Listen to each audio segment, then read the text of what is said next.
সড়কের পাশ থেকে এখানে যে পানি উন্নয়ন বোর্ডের যে বাঁধটি রয়েছে, যে বাঁধ দিয়ে গাড়ি যাতায়াত করে, এই বাঁধে যে কুশিয়ারা পানি বৃদ্ধি পাওয়ার কারণে বড় একটা গর্ত সৃষ্টি হয়ে মানে বাঁধের নিচ দিয়ে পানি প্রবেশ করে করছে। যে কোনো সময় বাঁধটি ভেঙে যেতে পারে। আপনারা দেখতে পাচ্ছেন যে বাঁধটি, আমি আপনাদেরকে একটু দেখানোর চেষ্টা করবো যে বাঁধের যে নিচ দিয়ে কিভাবে পানি প্রবেশ করছে। এই যে দেখতে পাচ্ছেন বাঁধের নিচ দিয়ে পানি প্রবেশ করছে। এটা হচ্ছে কেশরপাড়া গ্রামের মাদ্রাসা সড়ক। এই যে এদিকে দেখেন যে পানিটা কিভাবে প্রভাবিত হচ্ছে, প্রবেশ করছে, কিভাবে কুশিয়ারা নদীর পানি বৃদ্ধি পেয়ে কিভাবে পানি প্রবেশ করছে। এখানে এলাকার সচেতন নাগরিক বৃন্দ রয়েছে, আমরা একটু ওনার সাথে কথা বলার চেষ্টা করবো। তো আপনার সাথে একটু কথা বলবো এখানে।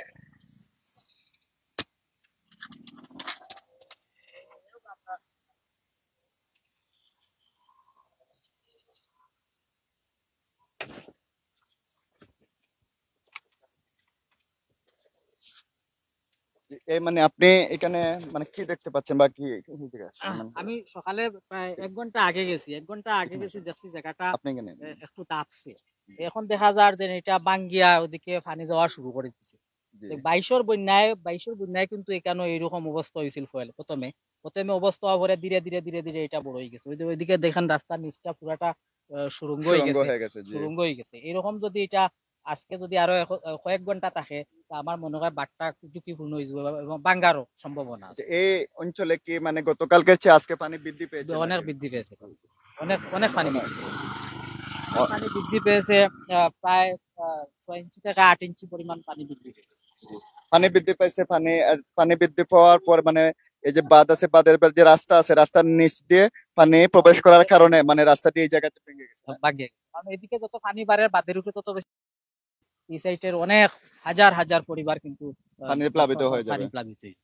জি। ওটার লাগি এটা দ্রুত মেরামত করা খুবই প্রয়োজন। এটা আপনি আগে কতক্ষণ আগে আর দেখছিলেন আমি এরকম 1 ঘন্টা অবস্থা? আগে দেখছিলাম, 1 ঘন্টার আগে যেটা দেখছি এরকম অবস্থা আসছিল না, আরো কম ছিল? আরো কম ছিল। কিন্তু এখন দেখা যায় 1 ঘন্টা পানি দিচ্ছে। আপনি তো এখন আপনি আপনি কি কি বলতে চান যে দ্রুত যাতে হ্যাঁ, এটা হ্যাঁ, মেরামত হ্যাঁ, করে? যাতে এটা দ্রুত, যাতে পানি উন্নয়ন বোর্ডে যাতে দ্রুত এটা এটা কাজ করে, দ্রুত যদি এটা কাজ না করে এইটা ধন্যবাদ 22-এর আপনাকে। বন্যায় কিন্তু ওই জায়গাটায়, ওই জায়গাটা ওই বাংলা জায়গাটা ভাঙছিল। বাংছিল। তখন কিন্তু পানি উন্নয়ন বোর্ডের লোকরা আসছিল, এই ইউনিয়নের চেয়ারম্যান ছিলেন, এই ওয়ার্ডের মেম্বার ছিলেন, এলাকার মানুষ সবার সহযোগিতায় এই জায়গাটা মানে রক্ষা করা হয়েছে। কিন্তু এখন যে অবস্থা, এই মানে গত 22-এর মতো এই অবস্থা আজকে তো বৃষ্টি নেই, মানে বৃষ্টি ছাড়াও কি নদীর বৃষ্টি পানি ছাড়াও পানি বাড়ে, কারণ এটা নদীর পানি কুশিয়ারা, বৃদ্ধি এই যে পাচ্ছে? পানিগুলো এটা কুশিয়ারা নদীর পানি, যে জি উজানের ডলার পানি, যেটা উজানের ডল আছে। জি। তা আমরা পূর্ব অভিজ্ঞতা থেকে যেটা দেখছি, যে বৃষ্টিপাত যদি নাও হয়, কিন্তু কুশিয়ারার পানি কিন্তু অন্তত 2-3 দিন কিন্তু বৃদ্ধি পায়, বৃদ্ধি পাওয়াটা কিন্তু কমে না। জি ধন্যবাদ আপনাকে। প্রিয় ভিউয়ার্স, আমরা কথা বলছিলাম এখানে স্থানীয়দের সাথে। আপনারা যে দেখতে পাচ্ছেন যে গর্ত সৃষ্টি হয়েছে, এটা যদি দ্রুত মেরামত করা না হয় তাহলে এই বাঁধটি ভেঙে যে কোনো সময় যে বাঁধের অপর প্রান্ত যেটা রয়েছে মানে এই অংশটুকু পানিতে প্লাবিত হয়ে যেতে পারে। এই বাঁধটি ভেঙে রাস্তার পাশ দিয়ে মানে যে কোনো সময় প্রবেশ করে অপর প্রান্ত পানিতে প্লাবিত হবে। আপনারা দেখতে পাচ্ছেন যে বাঁধের নিচ দিয়ে কিভাবে পানি প্রবেশ করছে। দেখেন পানি কতটা দ্রুত গতিতে বাঁধের নিচ দিয়ে পানি প্রবেশ করছে। এদিকে যদি এই বাঁধটি ভেঙে যায়, আমি এখানে স্থানীয়দের সাথে কথা বলছিলাম, ওনারা নাকি 1 ঘন্টা আগে দেখেছেন যে এর চেয়ে ভালো অবস্থা। যত সময় যাচ্ছে এই বাঁধটি ভাঙ্গার উপক্রম হচ্ছে। এছাড়াও কুশিয়ারা নদীর পানি গতকালকের চেয়ে আজকে বৃদ্ধি পাওয়ার কারণে ওরা অনেক আশঙ্কার মধ্যে রয়েছেন, এমনকি আতঙ্ক বিরাজ করছে। যদি বাঁধটি ভেঙে যায় তাহলে এই প্রান্তে বেশ কয়েকটি গ্রাম পানিতে প্লাবিত হয়ে যাবে।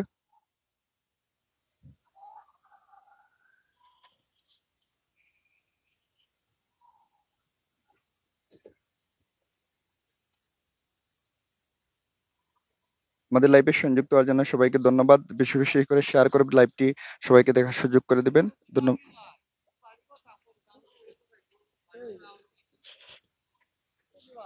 জি রাজনগর।